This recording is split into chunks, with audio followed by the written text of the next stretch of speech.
Nos acompaña esta noche Zoila Vega Salvatierra. Como muchos de ustedes sabrán, ella ha sido directora de la Orquesta Sinfónica de Arequipa hasta marzo de este año y por espacio de 12 largos años a pesar de su juventud. Esta noche vamos a hablar de ese y otros temas relacionados con el mes de Arequipa. Buenas noches, Zoila, bienvenida. Buenas noches, Mabel. Muchísimas gracias por la invitación.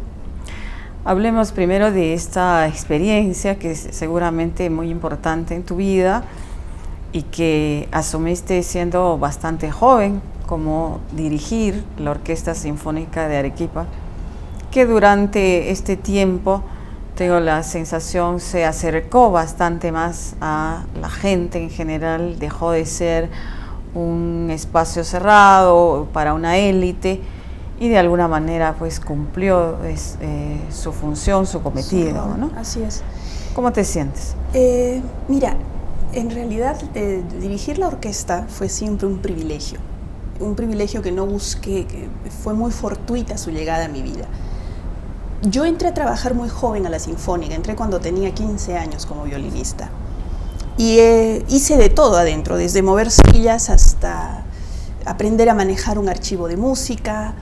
Entonces aprendí el trabajo de orquesta desde adentro y cuando entras en una edad tan joven aprendes a quererla de una forma muy especial porque es el lugar donde maduras, donde te haces adulto, donde aprendes la profesión de una manera muy práctica, muy directa. De tal manera que cuando llego a la dirección titular tenía 26 años, entonces ya tenía buenos 11 años de experiencia. No fue algo que busqué, fue algo que se presentó y esos 12 años yo traté de que la orquesta siguiera viva. Creo que hemos conversado de esto muchas veces, había muchas dificultades, pero el trabajo que hicimos fue en parte continuación de lo que habían hecho muchos predecesores, ¿no? Manuel Castro, Augusto Vera, tratando de que la orquesta toque, porque una orquesta que no toca pues es una orquesta muerta, y una ciudad que no conoce su orquesta es como que no la tuviera. Entonces en ese sentido me siento muy satisfecha porque como tú bien dices, la orquesta ha tocado en todas partes y para todos los públicos, desde el Club Arequipa hasta la FDTA, desde el centro histórico hasta los distritos tradicionales y los nuevos pueblos jóvenes. Entonces creo que en ese sentido ha sido una labor bastante amplia y muy democrática también. A los 26 años asumiste la dirección. Eso es inédito, me imagino, aquí sí. En Arequipa o en el Perú, o quién sabe, más allá. Sí, ¿te lo habrán comentado? Sí, es insólito, no es común y tiene mucho que ver con el hecho de que en Arequipa durante un buen tiempo no hubo cuadros musicales formados, profesionales, entonces entrábamos muy jóvenes al campo profesional, no hablo solo por mí, sino por muchos colegas de mi generación. Entonces llegabas rápido, crecías rápido y llegabas, como quien dice, a un tope, ¿no? Entonces es tu responsabilidad que ese tope siga creciendo hacia arriba, es decir, levantar mucho más las expectativas.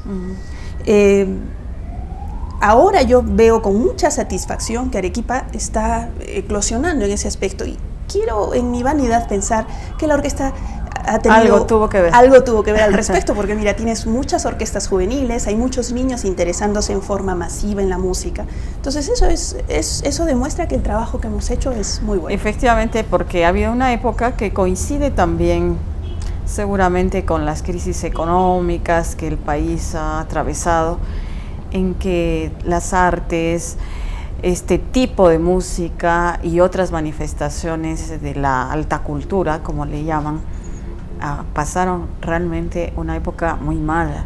Y creo que cuando tú asumiste la dirección era justamente... estábamos como empezando a remontar, a tratar de salir. Tratar de salir del hoyo. Sí, y mira, déjame contarte una cosa muy pequeña, pero es muy importante. La Escuela de Compositores de Arequipa se extinguió, se raleó alrededor de los años 50 a 60. La mayoría de los músicos compositores que teníamos o fallecieron o emigraron, muy pocos se quedaron y no transmitieron sus enseñanzas. Entonces esa primera escuela desapareció. Pero en esta década, ahora en el año 2012, yo te cuento que en Arequipa hay compositores menores de 30 años que están empezando a estrenar, que están produciendo, que están haciendo profesión. Eso es muy importante porque los compositores para mí son florecillas muy delicadas que necesitan ciertas condiciones contextuales para poder existir. Necesitan orquestas establecidas, coros profesionales, instituciones educativas, un público que los anime a componer. Eso es muy importante. Y me da mucho gusto ver que por fin están floreciendo compositores en Arequipa después de casi 50 años. Y que son chiquillos, son jóvenes. ¿Te imaginas el futuro que tienen?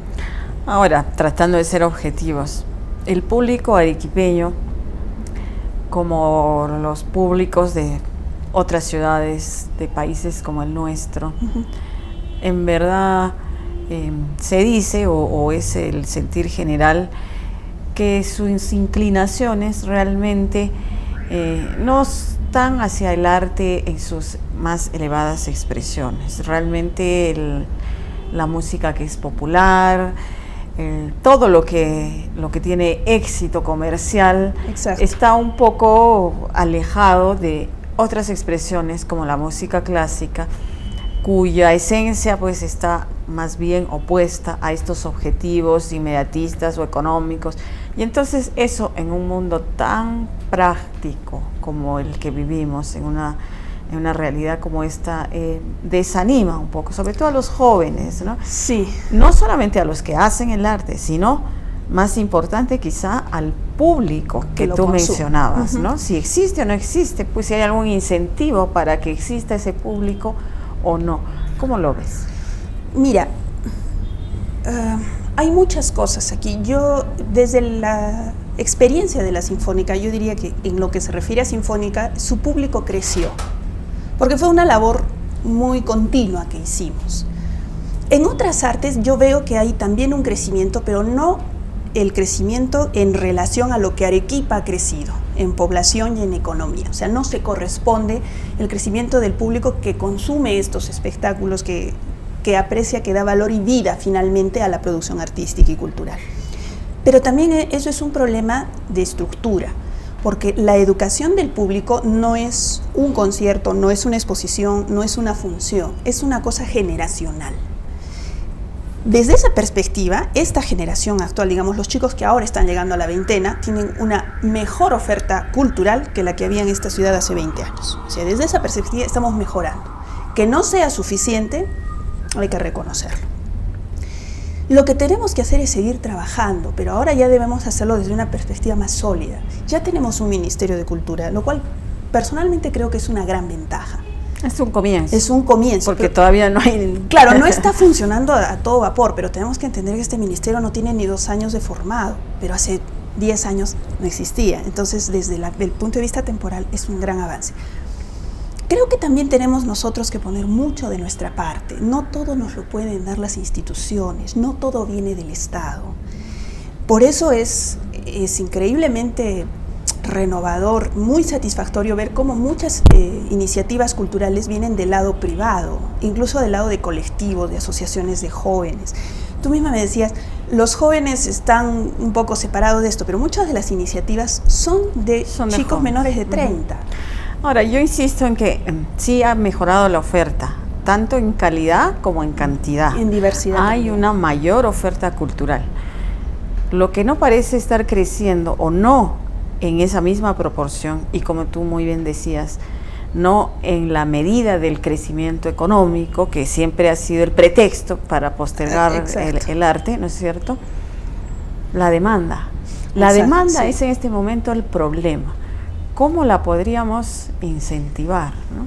Mira, desde mi humilde punto de vista, el arequipeño está muy acostumbrado a la crisis. Entonces, un comportamiento de crisis te obliga a ahorrar, a ser cuidadoso, a no tirar la plata, a no desperdiciar el tiempo, a tener 3 trabajos porque tienes que mantener a la familia. Esa forma de vida no la hemos dejado del todo. Esta ciudad corretea como loca. Si tú ves, todo el mundo tiene dupletea o tripletea. Hay gente que hay distritos que solo son distritos dormitorio. La gente sale a las 6 de la mañana y regresa a dormir a las 8 de la noche y todo el día está trabajando.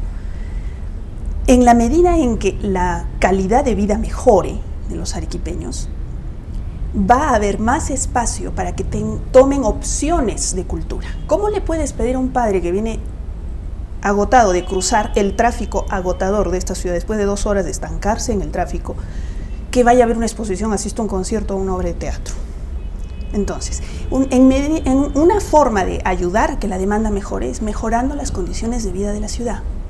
Y esa es función de, otra vez regresamos del Estado. Eso es función del Estado y también de nosotros. O sea, la cultura cívica, la cultura del diario del vivir, ciudadano en del general. ciudadano de a pie tiene que empezar así. El Estado lo puede impulsar mediante campañas, sí, pero también depende de nosotros. Hay personas que no salen de su casa a ver un concierto porque los asaltan a la salida y es una razón válida.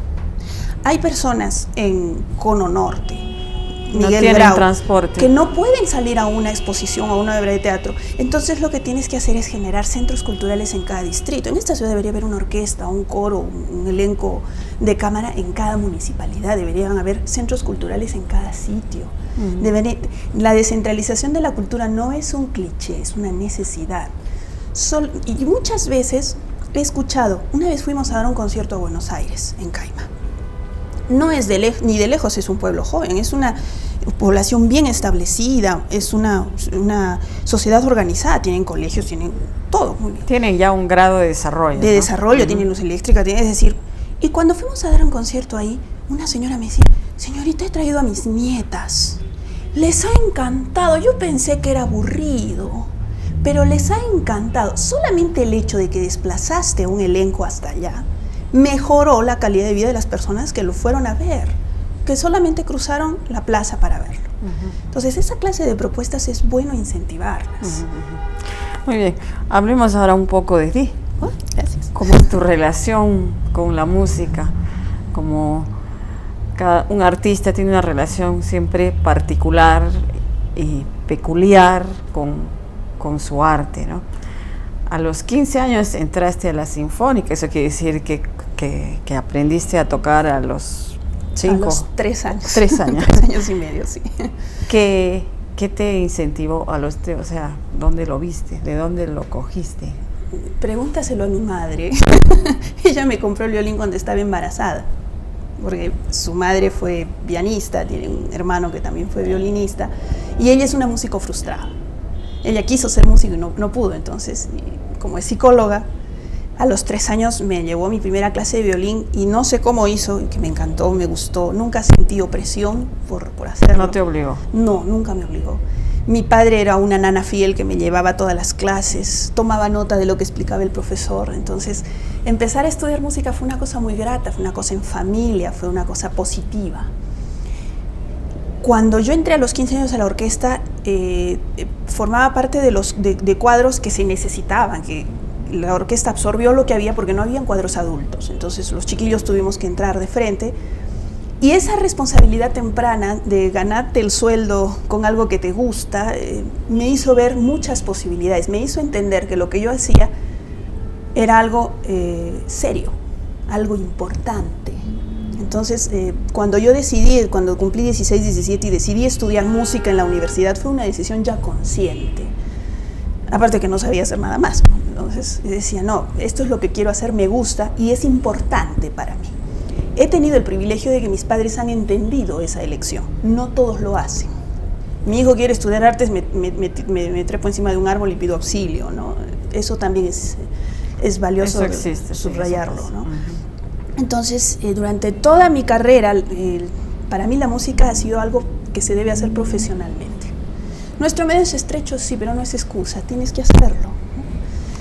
Pero también le encuentras el placer, más allá de que sea importante, que sea una misión de vida, tal vez te la has trazado así, ¿no?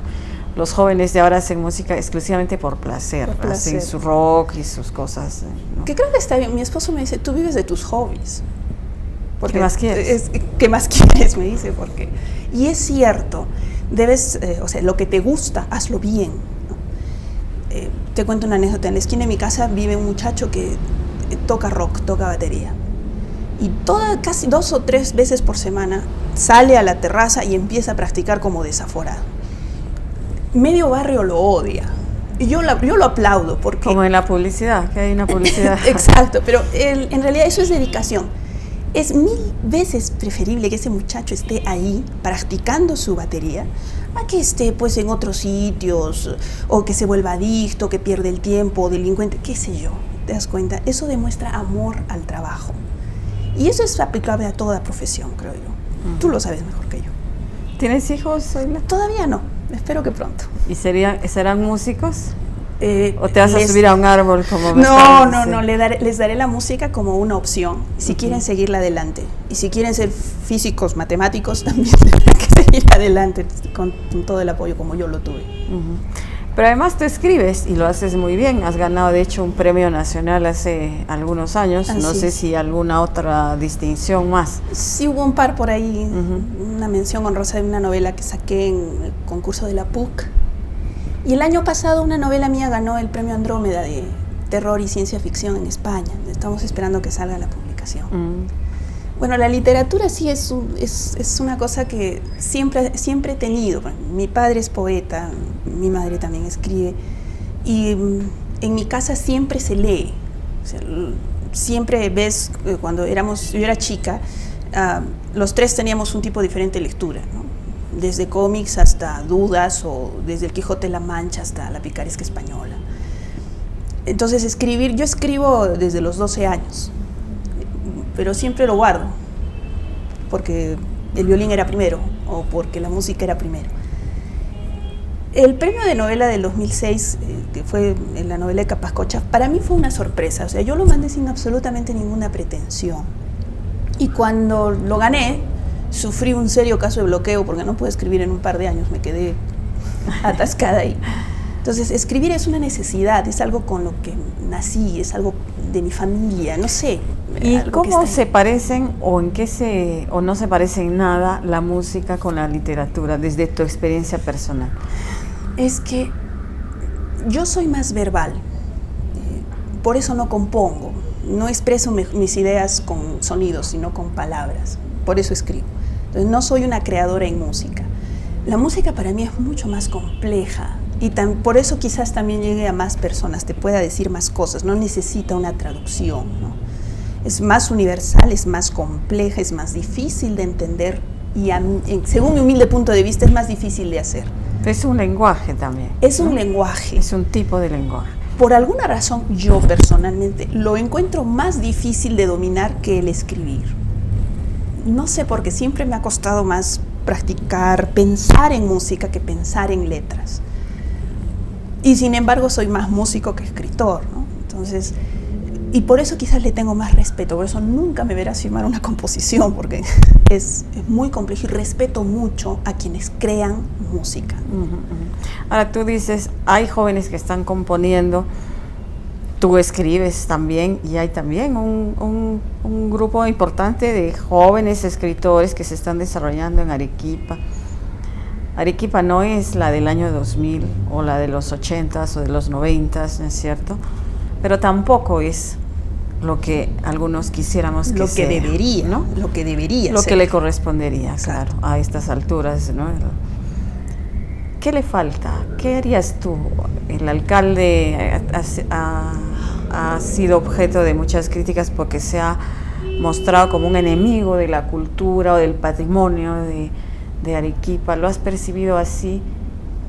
¿Qué piensas? Mira, en el municipio hay una preocupación permanente por la infraestructura. Traducen o sienten que la labor fundamental del municipio es hacer hardware, o sea, construir. Y que el progreso se mide así. Y que el progreso se mide así. Eso tiene que cambiar, porque no solo es hardware, tienes que hacer software también. Las ciudades, los municipios, las regiones deben preocuparse también por la calidad de vida, lo que hablábamos hace un momento. Entonces, no todo es construir parques, palacios de bellas artes y todo eso, sino tienes el contenido que se pueden dar en esos lugares. En ese sentido estamos fallando. Pero todo lo vemos cemento, y Arequipa está ahorita en una fiebre de crecimiento de construcción que no valoriza la calidad de vida de la gente que va a vivir ahí. Del Palacio Metropolitano no te puedo decir todavía, no lo he visitado. Probablemente no lo visite todavía. Pero sí sé, por ejemplo, que nuestro teatro municipal puede tener una programación muy buena y todavía falta que la tenga. Sí sé, por ejemplo, que los proyectos, en ese sentido, el gobierno regional tiene un poquito más de profundidad de visión, porque ha habido proyectos un poquito más abiertos, más diversos. La Feria del Libro, por ejemplo. O la biblioteca Mario Vargas Llosa, que quizás todavía esté en pañales, está empezando, pero está ahí. Y ya mereció la donación de los libros del Premio Nobel. Entonces ya es un lugar, es un espacio que se está creando y que se está formando y que está auspiciando una serie de movimientos. Yo creo que en el sentido en que nuestras autoridades entiendan que no todo es concreto, no todo es físico, entonces vamos a empezar a cambiar la forma de pensar de todos. Porque, ojo, estas autoridades las hemos elegido nosotros. Claro, y ese es el otro punto, las autoridades y los ciudadanos. Uno que elegimos estas autoridades y otro que somos también actores. No podemos eludir esa responsabilidad. Y lo que ellos hacen y piensan refleja lo que nosotros también pensamos. Así es. Por ejemplo, lo que está pasando con Arequipa, que está en una fiebre de construcción, de crecimiento físico y de consumo, ¿no? Sí. Y de consumo suntuario y de consumo, digamos, inútil en algunas ocasiones. Entonces, los ciudadanos también tenemos una responsabilidad, un deber y un espacio que cubrir. ¿Cómo lo harías tú? Es un problema de educación y de responsabilidad que muchas veces el entorno nos hace ignorar. Mira, esta noche se presenta un guitarrista de fama internacional. Las entradas VIP, en zona VIP, cuestan 160 soles aproximadamente. El arequipeño promedio se lo va a pensar como 8 veces y finalmente probablemente decida no ir y se lo va a perder. Pero Ricardo Arjona vende, pagan. Y endeudarse por un televisor de plasma, 3D, HD, etcétera, también es una cosa que consideran dentro de sus opciones. Y de dilapidar el dinero del aguinaldo de fiestas patrias o el de Navidad también es algo que está dentro de su patrón de comportamiento, pero no el de asistir a un estreno de una obra teatral o comprarse discos de música clásica porque no lo conocen. O un libro. O un libro. O una revista. Por ejemplo, a la Feria del Libro una vez, ya fui, cuando la Feria del Libro es para ir todos los días porque hay ofertas diversas. Es más, ¿y qué hay en una feria del libro? Entonces, no lo consideran una opción de gasto. Bueno, de gasto es un decir, porque en realidad es una inversión. Eso también se tiene que educar, y eso se hace en los colegios, eso se hace en el hogar. Y en la casa. La casa. Si yo prefiero gastar un porcentaje de mi sueldo en comprar el último grito de la moda en algún centro comercial, en lugar de invertir parte de ese dinero en asistir a actividades culturales, entonces no puedo pedirle al alcalde que me dé una vida cultural satisfactoria en la ciudad, porque yo mismo no lo voy a elegir. Muy bien, Zoila, se nos ha ido el tiempo. Muchas gracias por estar con nosotros. A ti por invitarme. Gracias. Ha sido una arequipeña, exitosa por cierto, pero una ciudadana más, hablando sobre lo que es esta ciudad, cómo la percibe y cómo debería ser. Este tipo de reflexión en el mes de Arequipa es lo que quisiéramos contribuir desde este pequeño espacio a lograr. Hacemos una pausa y regresamos. Estos bovinos gigantes, dándose cachazos al ritmo de las porras de cientos de aficionados, saben que se encuentran ahí para representar el honor de su familia. Los sabores del potaje nos ponen con el rostro de un recién llegado al cielo, y es que solo el aroma de un americano es causa de desproporcionales efectos.